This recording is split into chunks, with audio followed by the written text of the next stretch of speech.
Kembo na tatanzambi ya manzulu kenfumu kiakuyisa. All praises to the Most High. Greetings to the Bena Congo, Benanzambi. All over the world, the dispersed and outcast of his Solele in the eastern and western hemisphere. May the spirit of Tatanzambi and PV Alongo be with all of you wherever you are in this world. Hallelujah. Welcome into this new season, what is also referred to as the new year. Hallelujah. Kembo Natatan Zambia Manzulu. So first things first, before we start in this live episode of today, make sure to like and share the video. Yes, make sure invite some people to come in and to join us at this very hour. Hallelujah. How are you all doing? How are you today? Make your presence known in the chat and let me know that you're here. Hallelujah. So in this episode, we'll be talking about, we will look into Kemet and the presence of Bantu in Kemet. And we'll also look into the ancient Hebrew. Now, when I talk about the ancient Hebrew, I am not referring to the modern day Hebrew, okay? Because the modern day Hebrew was created. It's actually an invention of the Jewish people, okay? So when I refer to Hebrew, I'm referring to the biblical Hebrew or the ancient Hebrew. Yes, not the modern Hebrew, which is Yiddish, but the biblical Hebrew, ancient Hebrew. Hallelujah.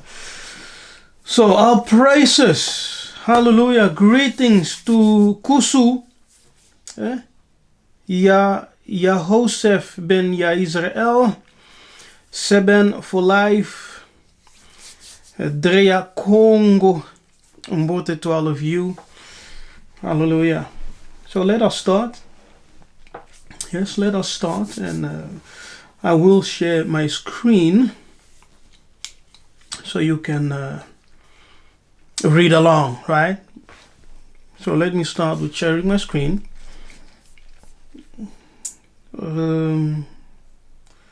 How do we do this? Okay. All right. I think you all can see my screen. Yes. Kifaru umbote ndeko nus siemi to you. Greetings to you. Blessings to you. Hallelujah. Now, Kemet and Bantu. Yes, ancient Egyptian BTU. You see the Egyptian hieroglyphics here. It refers to a Cushitic Nubian country. The set of hieroglyphics above outlines an indelible imprint in stone of the existence of the Bantu people during the ancient times in Egypt and Nubia. The complete set of hieroglyphs spells out the word Batu. Yes, BTU in hieroglyphs spells the word Batu. The word Batu or Bantu means people. Other variations are Ato, Vatu, Atu, Banu, Banu. Now this gives us a written proof in hieroglyphs of the presence of the Bantu in Nubia. Right? And Kemet. According to Congo scholars, the Bessi Congo used to migrate from Congo Katiopa, which is Central Africa, to Nubia and Kemet for trade. Later in time, they settled in those regions and built communities that eventually grew into kingdoms. Migrating to those regions, they brought with them the scientific and spiritual knowledge which they infused into Kemet. and built advanced cities and temples, as Heliopolis and the city of Thebes. Okay. Now the people who comment on this are Yaspin Lowango and Samuel Masambukili. Great Congo teachers. And Yaspin Lowango is a scholar and an artist who also invests much time in the study of Congo and ancient Egypt. Okay. Now, according to the hieroglyphics, which give us the consonants BTU, spells the word Batu, and it gives us proof that the Bantu people were present in Nubia and in Kemet. Hallelujah. Now let me look for something.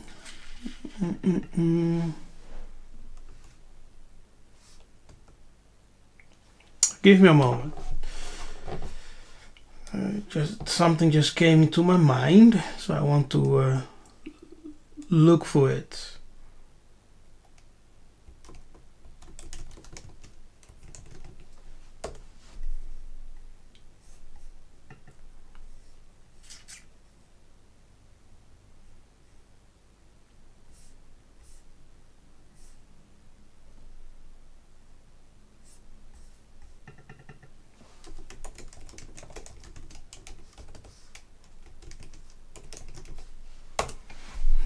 Yes.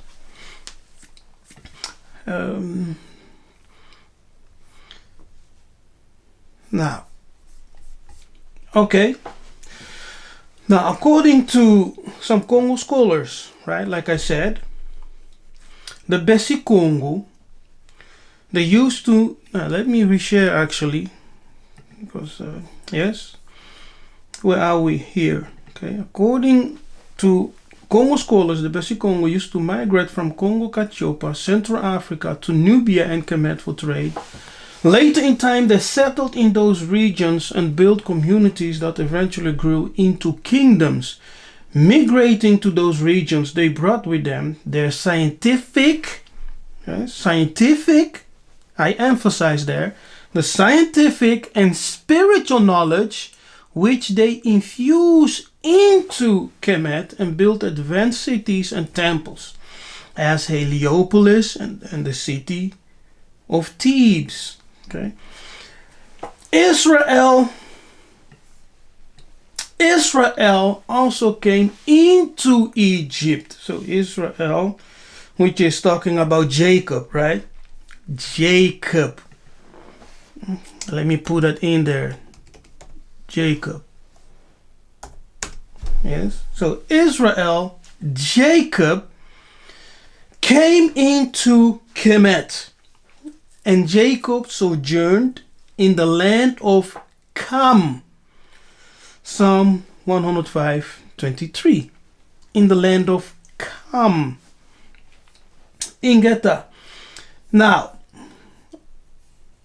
so the Congo people, they had a scientific and spiritual knowledge. Okay. They were not just savages or ignorant people. They actually had a scientific and spiritual knowledge, which they brought to Kemet. Now, have you ever heard about the Ishango bone, right? The Ishango bone. This is just one of the archaeological proofs. Okay?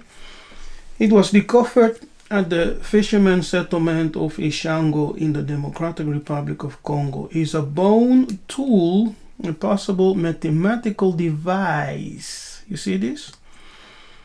A mathematical device that dates to the Upper Paleolithic area.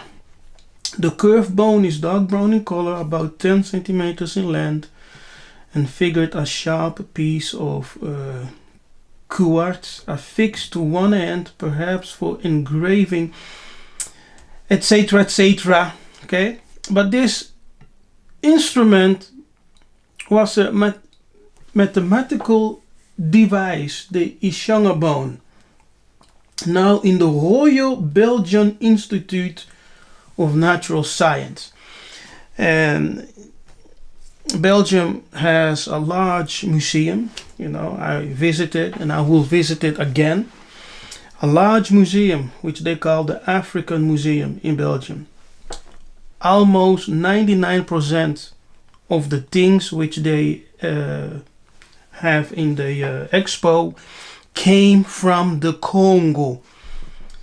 It's a very large museum. If you live in Europe, in the Netherlands, Belgium, or in that area, I recommend you to visit, yes, the museum, the African Museum in Leuven. So go and visit. All right. Now let's continue. So Kush,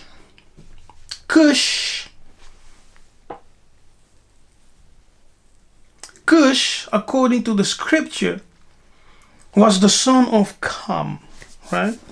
The son of Cam. And we know. Have you watched this video I did? Let me see if I can find it. Let me go to my page quickly. Lives. Okay, here. Have you seen this video? Right, this video over here called the Congo and Kush. Right, if you haven't, I recommend you to go and watch this video over here. This one. Okay, this one here. Reclame. Let me. Yes, with this rabbi, where this rabbi explains, the connection of Kush and the ancient Israelites, right? So go and watch this video called Congo and Kush.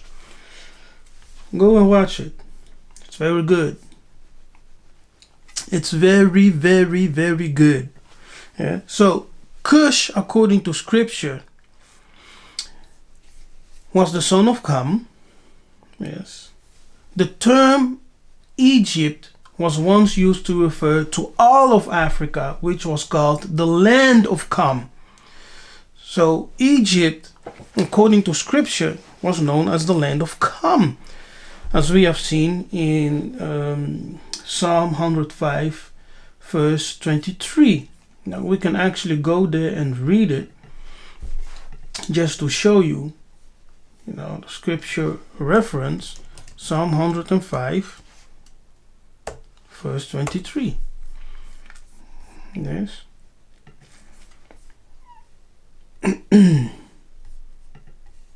Here, and Israel came into Egypt, and Jacob sojourned in the land of what? Ham. So according to scripture, Egypt is the land of Ham. And the term Egypt was once used to refer to all Africa, as it was called the land of Cam or Ham, Cam. According to the ancient historians such as Herodotus, Silas, Plutarch, Tacitus, Eusebius, and Diodorus, the original Hebrews were a group of Ethiopians and Egyptians who were forced to leave Egypt and migrate to Canaan. Even today, we accept the scholarship from Sheikh Anta Diop and Gerald Massai, who affirm that the historical Semites, including the original Hebrews, evolved out of the African world and were originally black people. Maneto's history of the Egyptians corroborates this impression. At the moment of the exodus out of Egypt, it is also important to note if there were any literate persons among them other than Moses himself, the spoken and written language and literature would have been Egyptian when they left. And the Hebrew language evolved from the Egyptian language. It did not exist during that time. The African continent was called Akubelan, mother of humankind, or the Garden of Eden. This name was used by the Nubians, the Carthaginians or Carthaginians, and Ethiopians. Among the ancient names of Egypt is Kemet, Kami, or Kamata, amongst others. Okay, there are other names, but let me stick to that. Now let me reshare my screen again. So I want you all to have a look at this. Okay.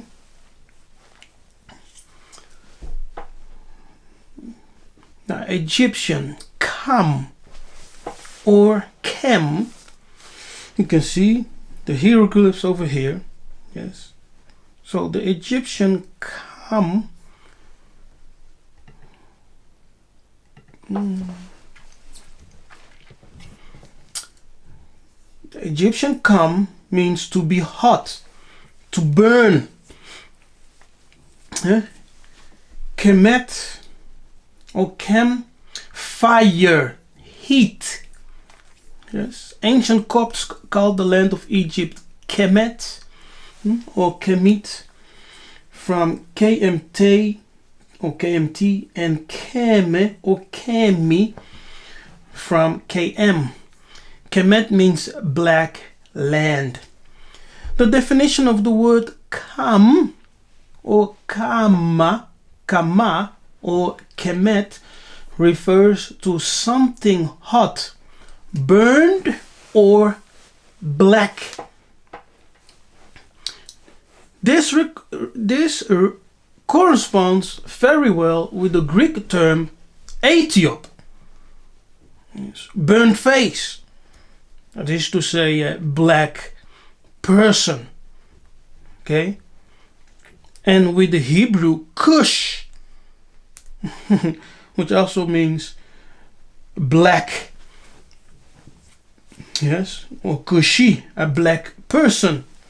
Now the Kikongo Bantu Kama means hot, to catch fire, to burn, which is also seen in the Hebrew Kam. Now they pronounce it as Cham, with a sort of a G sound, Cham. Yes, but Cham and Kam are the same. So in Bantu we will say Kam, but in Hebrew they will pronounce the KH as a G sound, Cham. But we say Kam. Yeah, so the Hebrew Cham or Kam used for Egypt has the same definition, hot or warm. It comes from the Hebrew word Kama. Kama is also refers to Egypt, right? As you have seen here, right? Here, Kamata and Kama are actually the same, and the Hebrew Kama here has the same definition: to be hot, become warm, or to burn. Ancient Egyptian language was a Proto-Bantu language. Very important to understand this. Ancient Egyptian language was a Proto-Bantu language. The biblical Hebrew language was based upon this proto-language. Okay? The biblical, let me say that again. The biblical Hebrew language was based upon this Proto-Bantu language. By making a comparison between Egyptian, Bantu, and biblical Hebrew, it will become evident that the Proto-Bantu language gave birth to the biblical Hebrew. Or to say that whatever. Now, I use the term biblical Hebrew because modern Hebrew is an invention of the Jews, Ashkenazi. Yes, so modern Hebrew is Yiddish, and it's an invention.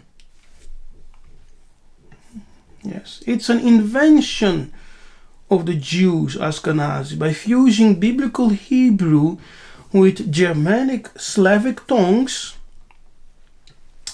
They say to have resurrected a dead language.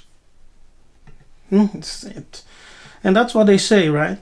They said they fused, or let me say they say, or they claim to have resurrected a dead language. That's no resurrection. Yes, because they used biblical Hebrew. They mixed it with Germanic Slavic tongues, and they created from the Germanic tongues and from that mixture new words. And by doing so, they created the Yiddish Hebrew. And they claim to have resurrected a dead language. But when you create something of your own, and when you use old elements and new elements and you mix them together, you are not resurrecting something, but you are creating something new. However, the Bantu people have continued speaking the language related with Egypt, the Proto-Bantu language. Okay? Now, it's very important to understand this. Why? Because biblical Hebrew sprout from the Proto-Bantu language of Egypt. Yes? Biblical Hebrew sprout from the Proto-Bantu language of Egypt, of Kemet, of Kama. So, as the Bantu continued speaking the language related with Egypt, the Proto-Bantu language, we can conclude that the Bantu language are the original biblical Hebrew language. Okay? Easy, right? It's common sense. Katiopa being the cradle of humankind, that is Central Africa, Congo Katiopa, gave the world the language of the gods, which in turn gave birth to all other languages as the first humans migrated to other parts of the world. Hallelujah. Kembu. Now, people, before I continue,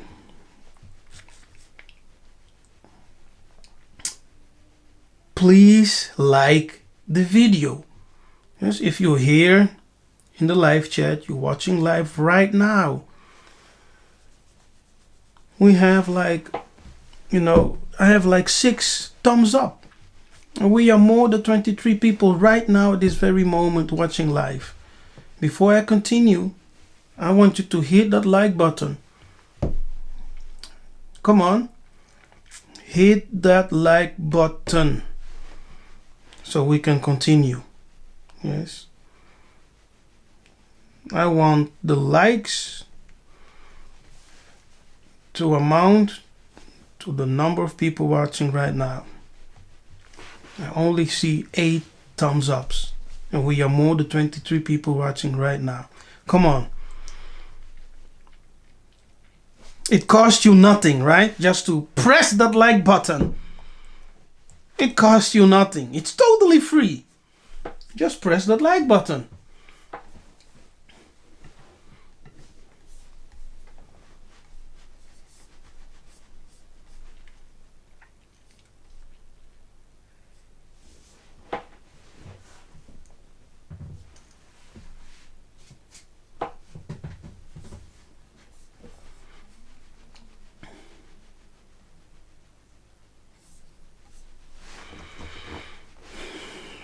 Okay?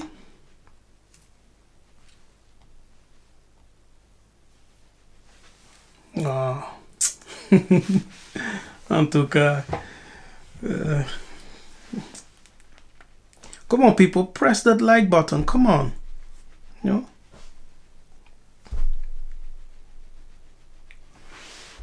You won't be charged to press like. You know, it's totally free. It's one of the way you support the channel. Yes, come on. Okay. Now, in Zephaniah 3 verse 9, we read the following.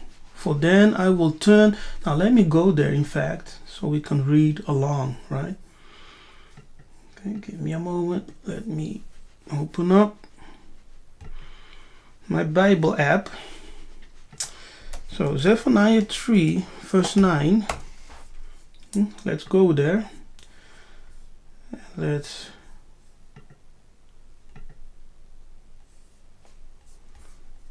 okay, Zephaniah 3 verse 9.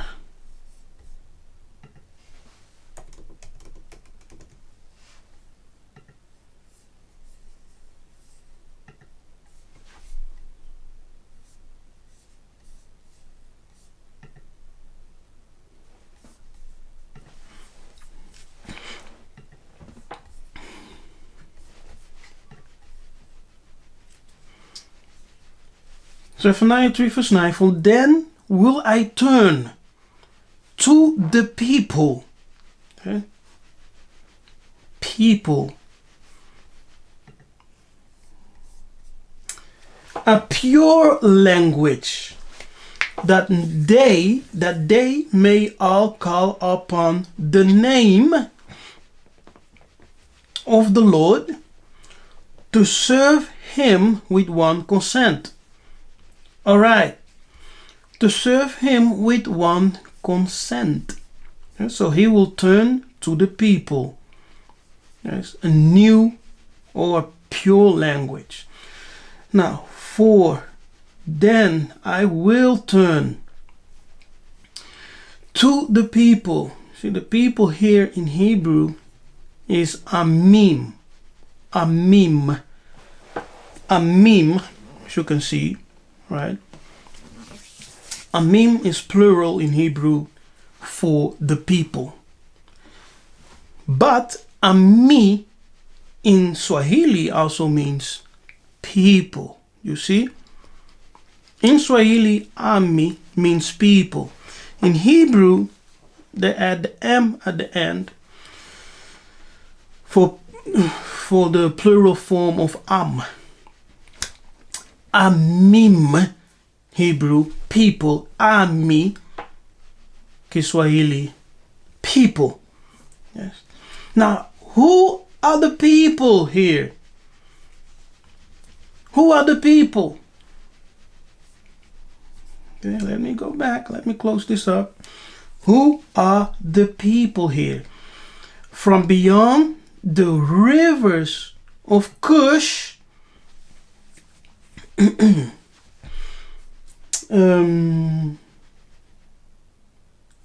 from beyond the rivers of Kush, my suppliant, even the daughter of my dispersed, shall bring mine offering. So this people, Bantu, or Ami people in Swahili, these people are found beyond the rivers of Kush. Yes, they are found where? Beyond the rivers of Kush.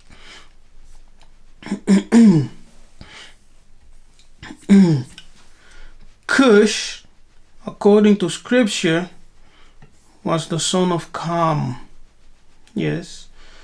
The term Egypt was once used to refer to all of Africa, which was called the land of Ham.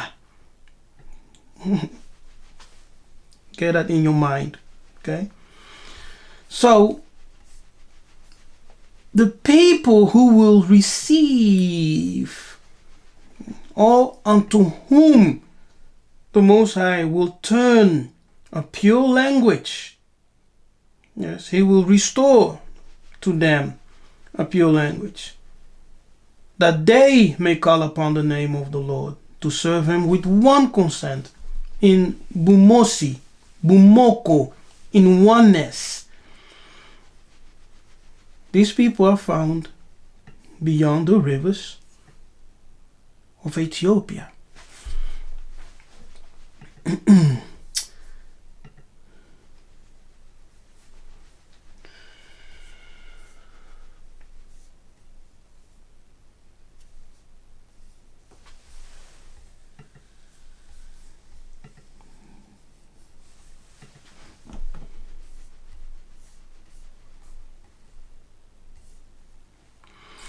Now, this is from the Septuagint. Yes, it's from the Septuagint, the same verse. For then will I turn to the people a tongue for her generation, that all may call on the name of the Lord to serve Him under oneness. He did say one yoke, right? But on the oneness. Verse 10. From the boundaries of the rivers of Ethiopia, Kush, yes, Kush, will I receive my dispersed ones. They shall offer sacrifices to me. You see? So, the people to whom He will turn a new tongue, yes, a new tongue, it will be in a generation, a certain generation. That generation, that's the generation of regeneration, of rebirth. Yes, they will call upon the name of the Lord in one consent, serving Him in one yoke, one tradition. Hallelujah. Those are the people. They are beyond the rivers of Kush, or as we read here, from between the boundaries here of Ethiopia, which is Kush. Yes, which is Kush. Hallelujah. Kembu. So, for then will I turn to the people a pure language, that they may call upon the name of the Lord to serve Him with one consent. The pure language will be returned or restored to the people, the Bantu, the Congo. Yes, the Congo. It's the people of Congo. Now, let me clarify something. When I say Congo, I'm not referring to the country, per se. I'm not referring to the country per se. Congo is a term that our ancient ones used to refer to all Bantus. Okay? All Bantus, according to our ancient tradition, are identified as Congo people. And so Congo is not a tribe, but Congo is the name which is used for all people who were under the influence of the Congo kingdom, who were part of the Congo kingdom. Those people are called Bantu because our ancient ones, in the oral traditions, they told us, and those who have the knowledge still continue to teach us, that all of us came from the Congo, that all Bantus are connected with Congo. So when I say Congo, I'm referring to all of us. Not only those who are living in DRC, yes, in Congo Kinshasa or Congo Brazzaville. No, you can be in Gabon, you can be in Zimbabwe, you can be in, Namibia, you can be in Kenya, you can be in, Mozambique, in South Africa, wherever you are, Uganda, all of us, we are Congo. Yes, so keep that in mind, right? We are Congo. So let us go back. So the pure language will be returned or restored to the people. Yes, Bantu, Bantu. This is the original language the Bantu ancestors spoke. Congo Lolo. Ancient language is called Congo Lolo, which is the true ancient mother tongue of all Bantu languages, from which Hebrew sprout. Yes, Hebrew sprout from that ancient Proto-Bantu language of Egypt. Yes, and the ancient language that our ancestors spoke was called Congo Lolo. And the people will call upon the name of Yah in the Kikongo and serve him with one consent. Now, the purpose of the Congo religious system, spirituality, is to always unite and to reconcile people with each other and with the celestial beings, the celestial court, the Most High. Yeah? So the divine purpose of Congo is always to reunite people, to assemble people in oneness, in one consent.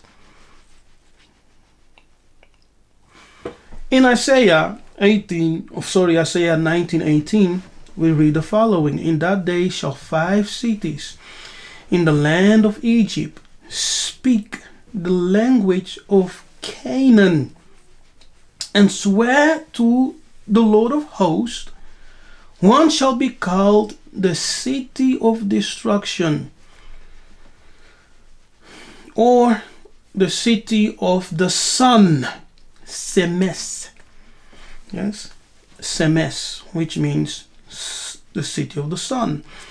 The land of Egypt and Canaan, according to biblical history, associated with the Israelites, the Hebrew and the Bantu. The geographic location is Africa. Now, commentary of Ibn Ezra, a Jewish rabbi, on Isaiah 19:18, the language of Canaan. We may learn from this that the Canaanite spoke the holy language. According to the prophet, undoubtedly means to say that Hebrew will be spoken in Egypt. If thus be granted, the inference is tied that the Canaanites spoke the Hebrew language, since the expression Canaan is here used for Hebrew. Rachel explained the holy language spoken by the Israelites who dwell in Canaan. Now, this can be found here. Okay. Let me open up another one. Let me show you the source. What was it? 19? Was it Isaiah 19? 19, 18.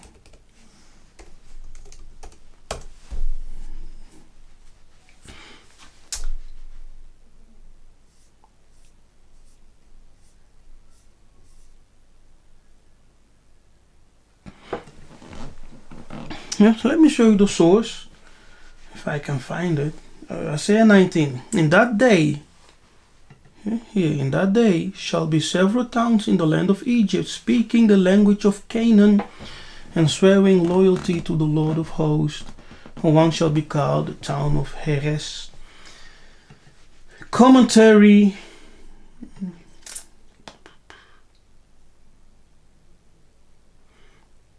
Now, can you let me enlarge it, right? So you can see. Here, in the commentary of Ibn Ezra on Isaiah 19:18, the language of Canaan. We may learn from this that the Canaanites spoke the holy language, right? The Canaanite, according to the commentary of Ibn Ezra, spoke the holy language, which is Hebrew. Yes, it's there. Okay. Now, let us examine, okay, and make comparison with equivalent Egyptian words with Bantu and biblical Hebrew, and it will become clear that the biblical Hebrew originated from the Proto-Bantu language. Okay.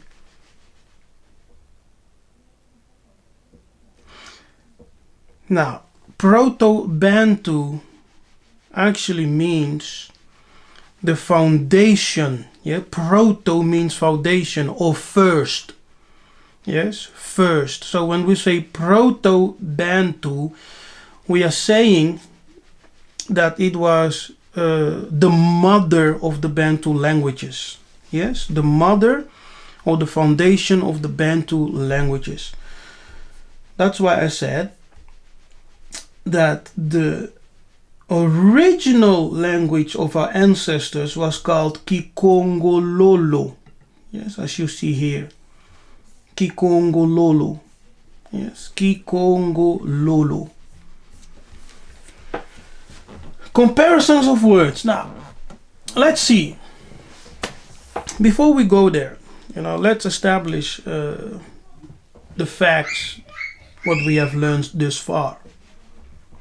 What you see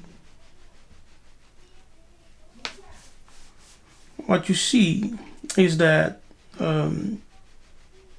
according to Greek historians, the Egyptians,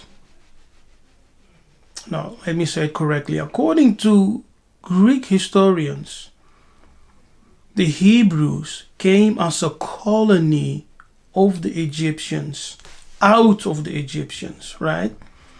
And they spoke a Proto-Bantu language, which is called Hebrew, or the biblical Hebrew, not the Yiddish Hebrew of today. So when we do word comparisons, right, you will see, and it will become clear, that biblical Hebrew, not Yiddish, biblical Hebrew originated from the Proto-Bantu, and Egyptian was or is a Proto-Bantu language.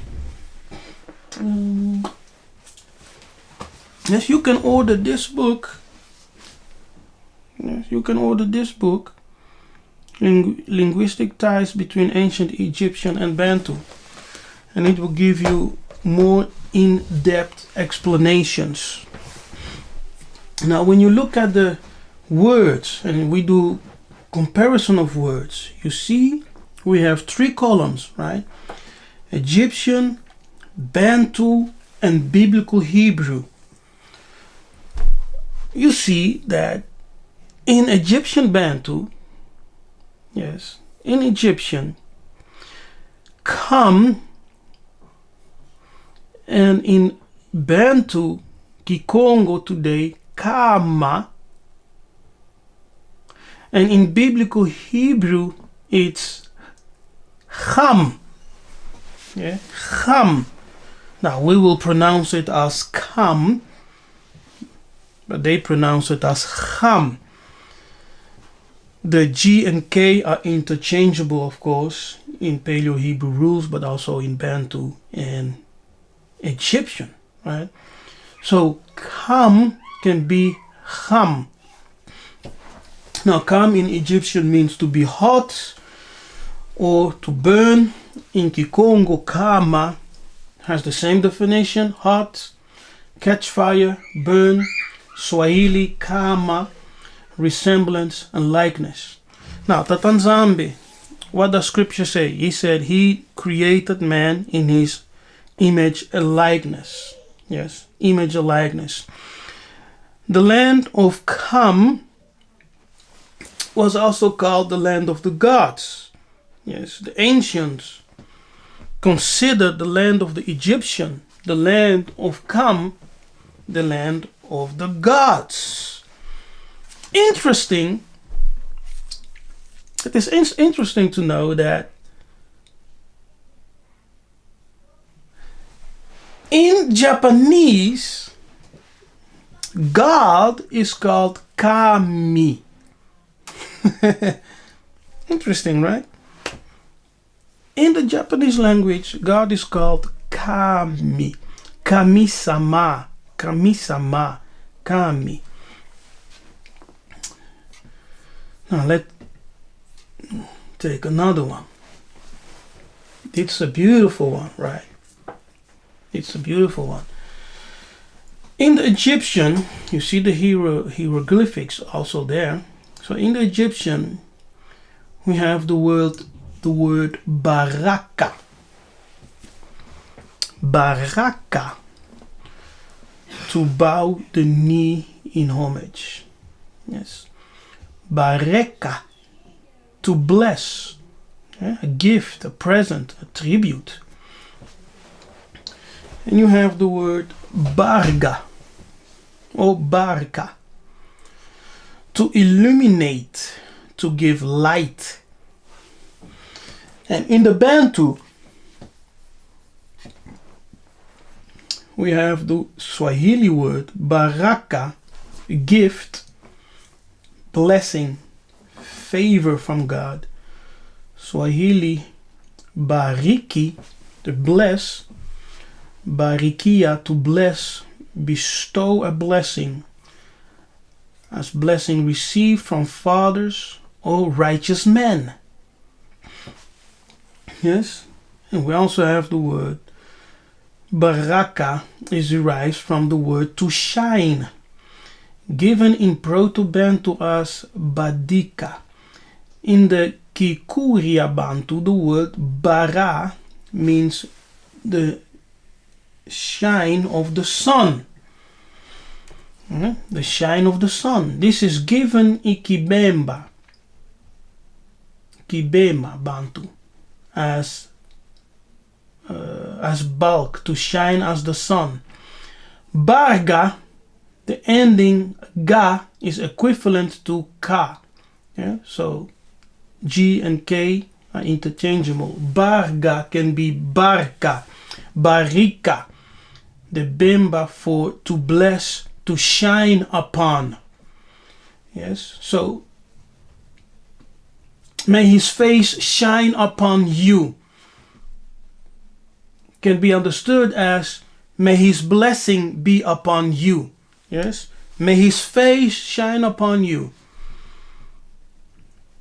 It can be understood as may his blessing be upon you. Now in biblical Hebrew you have barak, right? To kneel. By implication, to bless God. Bereka, benediction, blessing, invocation of good, as of a father about to die. Yeah? So a father who's about to die, he invites his sons, he calls his sons, he calls his children, and bestow his blessing upon them, right? His good wishes upon them. Lufemba. Barak, lightning, bright, a glittering sword or lightning. Now, which is actually the same as barga. Yes, this here Barak H1300 is the same as Barga over here. Yes, which is we can also be Barka or Barika. Here it's defined as lightning, light.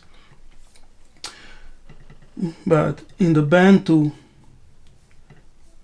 Barka or Barika means the blessing that comes as illumination upon someone. Yes. Now in the Amharic language, we have the word bereke.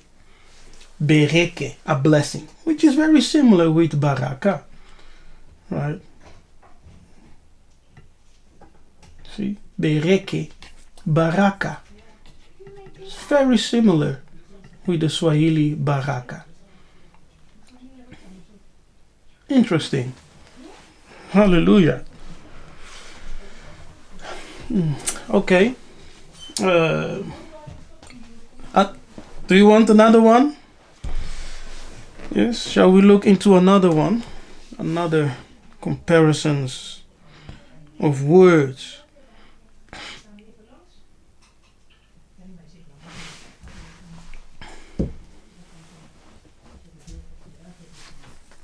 Yes.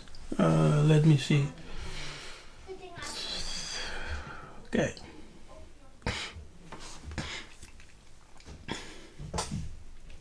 It's interesting.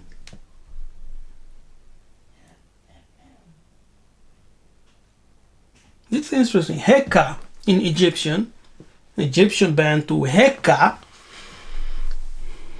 incantation, enchantment.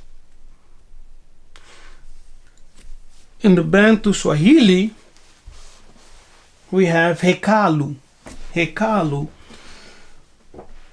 which signifies a temple, a sanctuary, right? A temple, a sanctuary. In the biblical Hebrew, we have Hekal, a palace. Oh.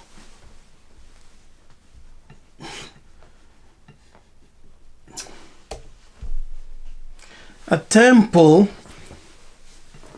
sanctuary. It's the same thing. See? So as we compare the words, yes, we use these methods, you see that the Egyptian Bantu and the modern Bantu words today and biblical Hebrew are exactly the same. And it's not a coincidence. This just confirms, okay? This just confirms that the Bantu people are the ancient Israelites, the biblical ancient Israelites, right? Who were in Egypt, let me say in Nubia, which is the territory of Kush, and Egypt. We were in all those places, yes. And the language that the people spoke in the Nile Valley region was a Proto-Bantu language. Egyptian Bantu. Okay? And as the Hebrews, as the Israelites came out of Egypt, some of them came out of Egypt, not the whole. You know, when you read the Bible, they say the whole people came out of Egypt. But they are rabbis who will tell you that just a small amount came out of Egypt, okay? And that those people who came out of Egypt, according to Greek historians were a colony of the Egyptians. You understand? So the lie is tremendous. The rabbit hole runs very deep. Okay? Because the Israelites themselves are called what? Kushi. Right? The Israelites themselves are called Kushi. Almost 9:7. And I will just stay here. Yes. Look at this. Here. To me, or Israelites, you are just like the Kushites. Okay? All right. Now, when we read the Jewish commentary, okay,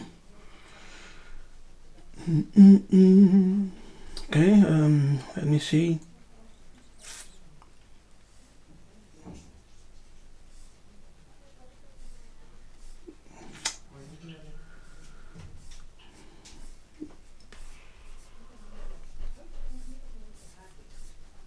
Let me see if I can find him.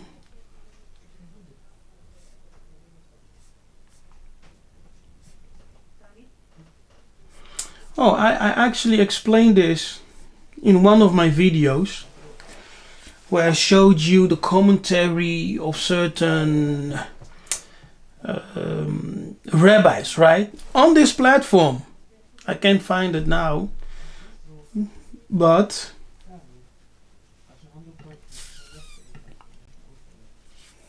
for those who are curious about it, if you go to my page, watch this video.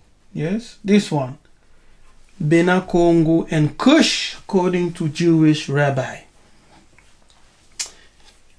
And you will have more understanding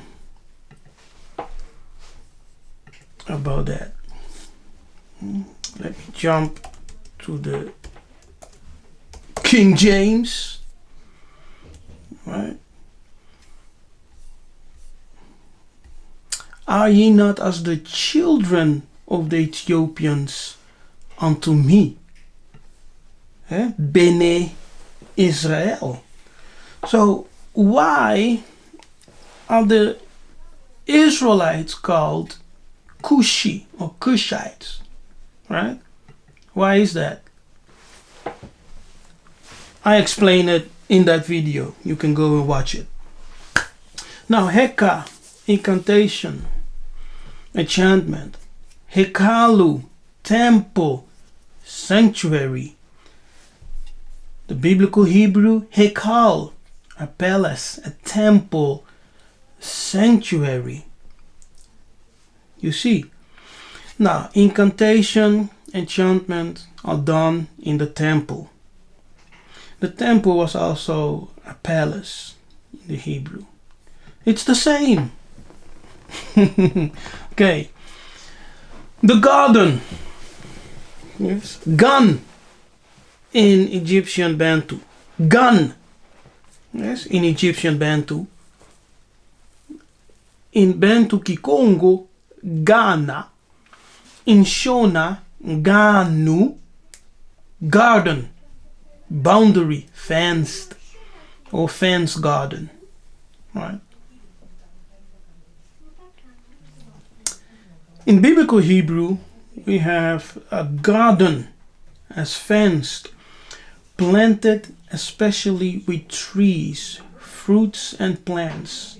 So we have in biblical Hebrew, gan, in Bantu Kikongo, Ghana, in Shona, Ganu, and in Egyptian, Bantu, Gan, garden, and Kan, land, earth, and dust. Hallelujah.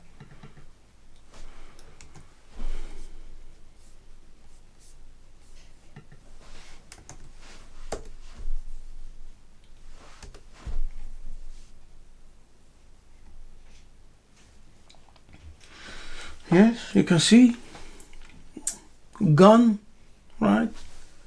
Garden, enclosed garden, garden of plants, garden of Eden. Garden of Eden.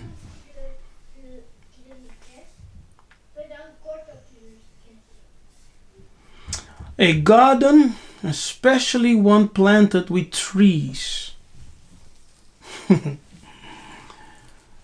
A place protected with a fence from the root. A garden of herbs.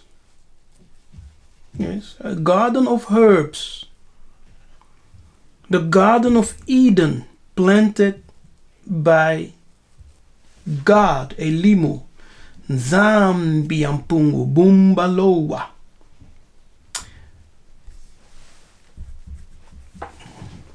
Eastward. And the Lord God planted a garden eastward in Eden.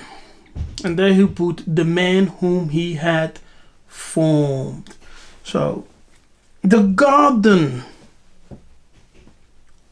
a biblical garden, is found in Africa. Yes, it is Africa, in the land of Kush. Yes, in the land of Kush, it's Africa. Congo Katiopa. Hallelujah. Ingeta. Yes. Okay. So, in Egyptian Bantu we have Gan, garden. In Kikongo we have Ghana. In Shona, Ganu. And in Biblical Hebrew we have Ghana. It's exactly the same word, the same definition.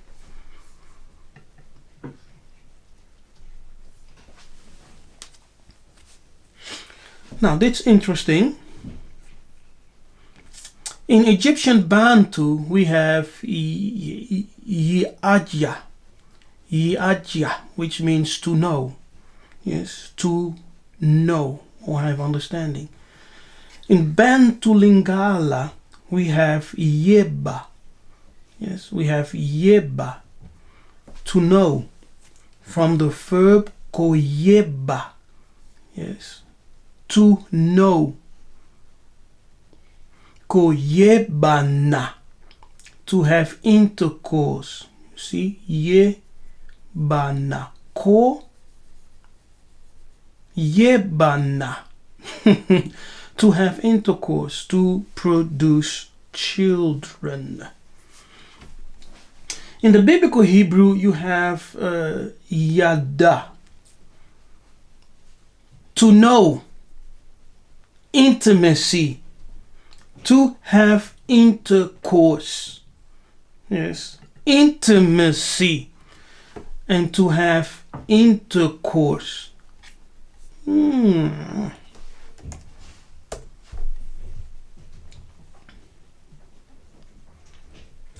you have the word yada, etc. To know, learn, etc.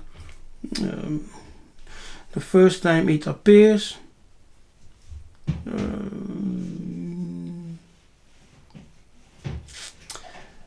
let's hear, okay, in Genesis 4 verse 1, in relationship with Adam and Eve.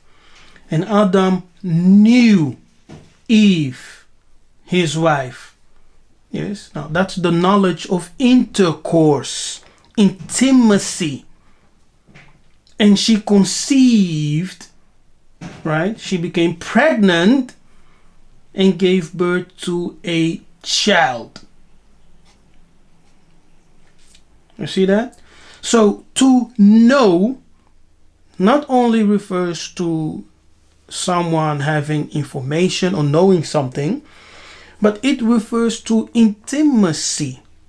Yes, it's the knowledge of intimacy. an intimate knowledge. So when we go back, you see from Egyptian Bantu, Yiseka'yah, to know, and in Bantu Lingala, Yeba, know, from the verb koyeba, to know, and koyebana, to have intercourse and produce children. Yes, children, as is seen in the word bana, right here. Bana. You see it? Children. So I can know you in a how can I formulate this? I can know you by the way you introduce yourself. When you say, hello, I'm Nabi Kefas, I live in Europe, etc. Just by your introduction, but what you want me to know about you. But I can also know someone intimately. Yes, intimately. And this is the knowledge we're talking about here. Koyebana. And in Hebrew, it's exactly the same, right? Biblical Hebrew. Yada, to know, to have intimacy, to have intercourse.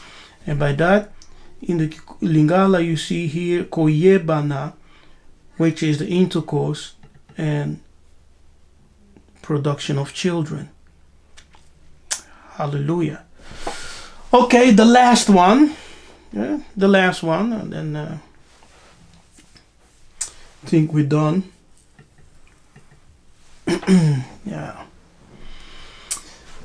Actually, in Egyptian Bantu, you have the word NK, which sometimes pronounced as nok or nyok. But we have the consonants NK, nok or nyok, which represents a serpent. And in Lingala, we have nyoka, which is a serpent or snake. And nyoka is found in many Bantu languages, right? Maybe you recognize it in your own Bantu language. Yeah, nyoka is found in many Bantu languages. And in Biblical Hebrew, we have the word nakas. And it can also be pronounced as nachas, with a G sound, nachas. Nakas, nachas. Serpent, snake. Okay. Serpent and snake.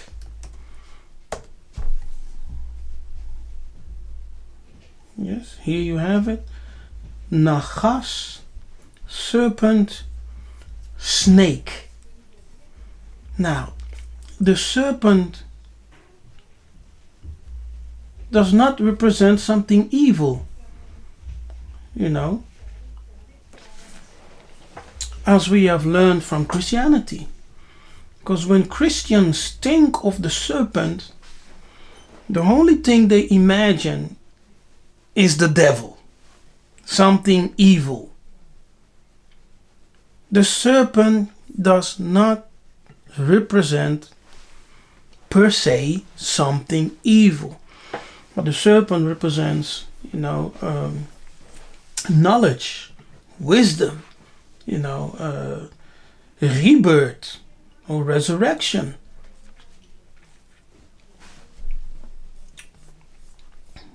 Knowledge. And when you look into the etymology of what are those beings called? I forgot. Those angels, right? You have exactly, the seraphim, seraph. Yes, when you look into the etymology of the seraph, the Hebrew word seraph, it will give you the understanding that those angels who are called seraphim or seraph are actually burning serpents or flying serpents. Flying, burning serpents. Why is that? Yes. Why is it? And Jesus himself, when he commissioned his disciples to go and preach the good news, he said, be wise as serpents, right? He told them, be wise as serpents. Hallelujah. Na kembo na tatanzambe amanzulu, kinfumu kuyakuyisa. Our praises to the Most High. May He bless you. May He make you to prosper in this new season that we have entered. Hallelujah. What I've shared today is, of course, not everything, because it will take a lot of time to share the complete presentation what I have here. It's just a small portion of it. But I hope it can give you more insight, more insight into the ancient Egypt, Bantu and Hebrew. You see, because the true people who are called the biblical Israelites are the Bantu. Yes. And the same people, the Bantu, built Nubia, built Kemet. Alright. And from Kemet, we were dispersed. We went south, we went northeast, we went to the west. Hallelujah. The origin of the Israelites, the nativity, yes, of the biblical Israelite has always been in the land of Ham. You cannot go against this. It's a biblical fact. The nativity of Abraham and the biblical people who are called the Israelites is in the land of Ham. Was Abraham not born in the land of Kush? Right? Which they call Ur of the Chaldean. It was the land of Kush. Come. And the Israelites in Amos 9 are called Cushi or Cushites. Why is that? We need to understand. Hallelujah. So Kembo na Tatanzambe, thank you for watching. Tatanzambe bless you. Tatanzambe increase you. Tatanzambe shine his face. Baraka. He shines his face upon you and give you his peace. Salama. I am Nabi Kefas, Matondo, and I see you next time. Don't forget to like and share this video. If you want more content, I do have a Patreon page. Go and check out my Patreon page. I have more content over there of things that I haven't shared online on YouTube. You can watch it over there. Yes, I also have some reading materials on my Patreon page. So if you like the work I'm doing, you like the teachings, support me. Yeah, support me via PayPal, support me via Patreon, and enable me to do even more. So bless you all. Nzambi Abenisa. I'll see you next time. Hallelujah. Ingeta.